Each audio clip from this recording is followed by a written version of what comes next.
હું રસિક સોની મહાસિદ્ધિ free library હિંમતનગરથી રજૂ કરું છું. મહાસિદ્ધિ લાઇબ્રેરી હિંમતનગર દ્વારા તારીખ 11મી ડિસેમ્બર 2025ના રોજ યોજાયેલ કલા સત્સંગની 40મી બેઠકના સમાચાર. દર ગુરુવારે યોજાતા મહાસિદ્ધિ કલા સત્સંગ નિમિત્તે ઉપસ્થિત ચીફ ગેસ્ટ એન્જિનિયર અને છતાં સાહિત્યકાર એવા પારુલ ત્રિવેદીએ આપેલો આજીવન આનંદમય રહેવાનો સંદેશ. મહાસિદ્ધિ કલા સત્સંગ ગ્રુપની 40મી બેઠકમાં હિંમતનગર નિવાસી એન્જિનિયર અને સાહિત્યકાર સુશ્રી પારુલ ત્રિવેદીનું કલાકાર શ્રી ગિરીશ રાવલ દ્વારા પુષ્પગુચ્છથી સ્વાગત કરવામાં આવ્યું હતું. કાર્યક્રમની શરૂઆતમાં અશોક સ્વામી, વિજયભાઈ જોશી, અમૃત સોલંકી, સતીશભાઈ ચૌધરી, વિમલેશ સુથાર, અનિલા પટેલ તથા અમિતભાઈ રાવલ વગેરે ફિલ્મી ગીતોથી વાતાવરણને સંગીતમય બનાવી દીધું હતું. જ્યારે દક્ષાબેન જોશીએ કવિશ્રી ઇન્દુલાલ ગાંધીનું લોકપ્રિય ગરબી ગીત મહેંદી તે વાવી માળવેને રજૂ કર્યું હતું. આ પ્રસંગે કલ્પના પંચાલે અનેક મહામાનવોના જીવન ચરિત્રના વાંચન સાથે મહાન ચિંતક ખલીલ જિબ્રાન વિશેના લેખનું વાંચન કર્યું હતું. જ્યારે રસિક સોનીએ મીઠાશ વિશે કાવ્ય રજૂ કરી સૌના મન મોહી લીધા હતા. સુશ્રી પારુલ ત્રિવેદીએ તેમની સાહિત્ય રુચિને પ્રદર્શિત કરી હતી.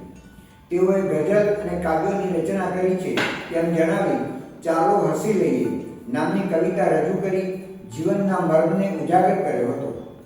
સાથે એમના જન્મદિન નિમિત્તે તાળીઓના ગડગડાટ સાથે અભિનંદન અને શુભેચ્છાઓ પાઠવવામાં આવી હતી.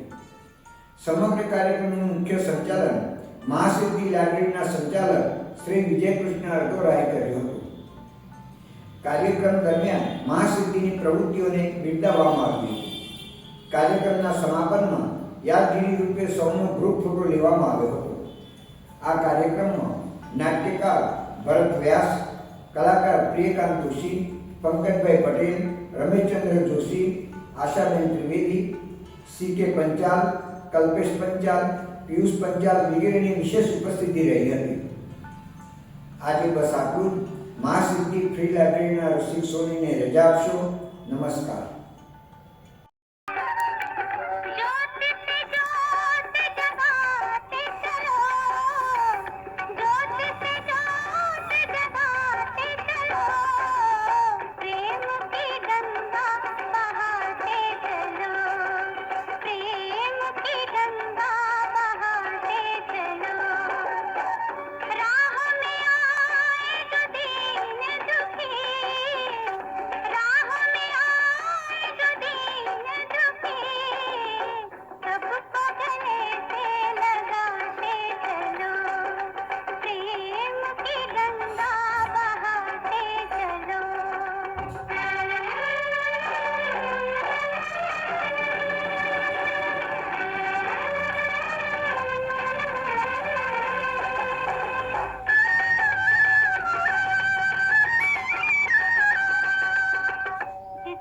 न कोई